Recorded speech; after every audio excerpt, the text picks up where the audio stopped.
Hello again, creativity. I've got some pretty strong views when it comes to creativity, and part of my enthusiasm is really driven by frustration, because I do honestly think that a lot of the beliefs and mindsets and attitudes that people have around this topic of creativity are just, well, fundamentally wrong, subtly. And the kind of consequence of that is that people are often restricted and blocked, sometimes by themselves, from achieving the full potential and exploring things in their life that they could explore if they had a different approach and a different mindset and definition even of creativity. So I'm going to give you a few examples, and I'd be really interested to hear whether that's changed your mind about creativity, but also if you've experienced some of the things I've experienced, and obviously whether you agree with me or not. So one of the things that we get to do in Innovate is we get to work in schools sometimes, and well, a fair amount actually. And we run workshops and do coaching for staff around personal effectiveness and well-being and team culture and leadership, those kind of things. But we also run programs for students, again, around well-being, some leadership with older students. And we have a really popular and very successful exam preparation course.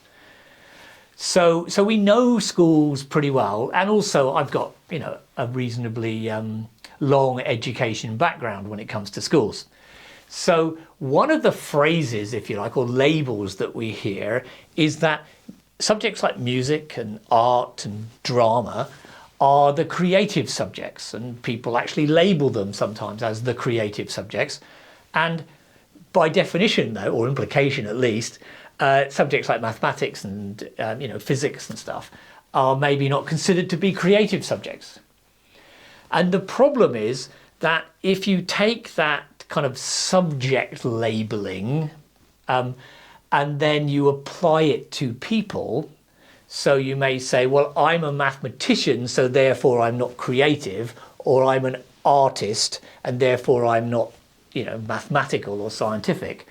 I think you're in big trouble, I think. So I'll give you an example. I do quite a lot of swimming, and one of the places I go has a lane pool, and it also has like a big spa area pool. And I went for a swim, and then I got in the spa pool. I was going to say to chill out, that's not quite right, to relax. And this woman came walking towards me, and she clearly recognized me. And if you do the kind of job I do, this happens all the time. People recognize you, but you don't recognize them. But she let me off the hook, because her opening line was, I'm sure you don't recognize me, but I was on a workshop that you did. And actually she was in an organization with over 200 people, and we ran the workshop with them, multiple workshops, and did the whole team. So it's not surprising I didn't recognize her, but she had her young daughter with her. And if my memory's right, she was 10 years old. So they sat quite close to me, and we chatted about the course, and then we chatted about her job and stuff like this. And then I turned away to look at the clock on the other side of the area there, and little girl pipes up and says, "What's that writing on your back?" Now I'll pop it up on the screen. This is a thing called Euler's identity, and it's really quite an advanced mathematical equation. And in mathematics, most people would describe it as the most beautiful equation in the world ever discovered. And so she was asking me about it. And I was just about to start talking, and the mother, and I've checked with her, it's okay to talk about this, interjects and says something along the lines of, "Oh, I'm afraid," let's call her Liz, I can't remember what her name was. Liz is a bit like me. She's not mathematical at all. She's more on the creative side. Okay, so I kind of, without thinking, said, well, it's interesting because I consider to this equation to be one of the most creative things that man has ever achieved.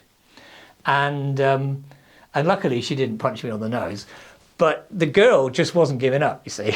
So she said, well, tell me the story. I'm not going to tell you the story now because it takes a little while.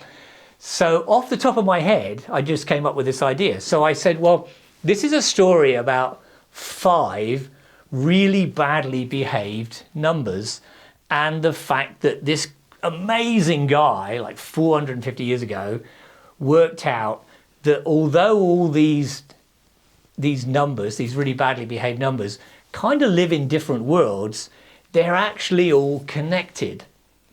And it was pretty amazing because nobody realized that they were connected.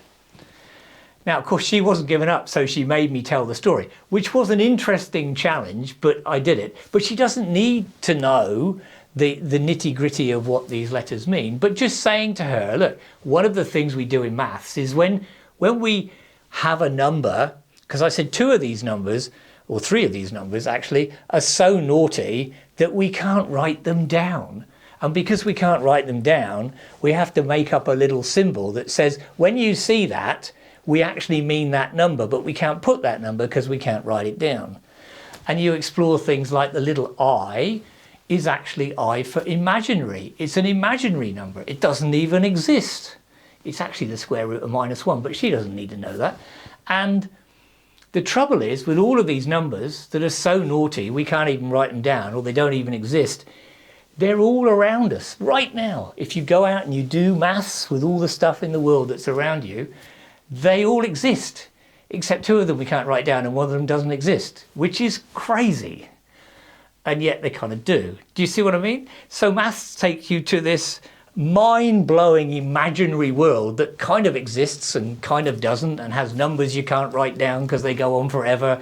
And now, some people will say, oh, that's why I hate maths, but that's why I love maths. It's not black and white, there's always a right, and all the other stupid things that people say about maths. It's a wonderfully imaginary, exciting, mind-blowing, and wonderfully creative world that some people, choose to explore and some people don't. And that's fine. But don't not explore something because somebody's told you that you're creative, not mathematical, or equally you're mathematical and not creative, so therefore don't explore music, for example. Just out of interest, my first degree is in mathematics, my master's is in psychology, and I used to be a professional musician. Okay, something to think about, and I'll be interested to hear your views. Okay, talk soon.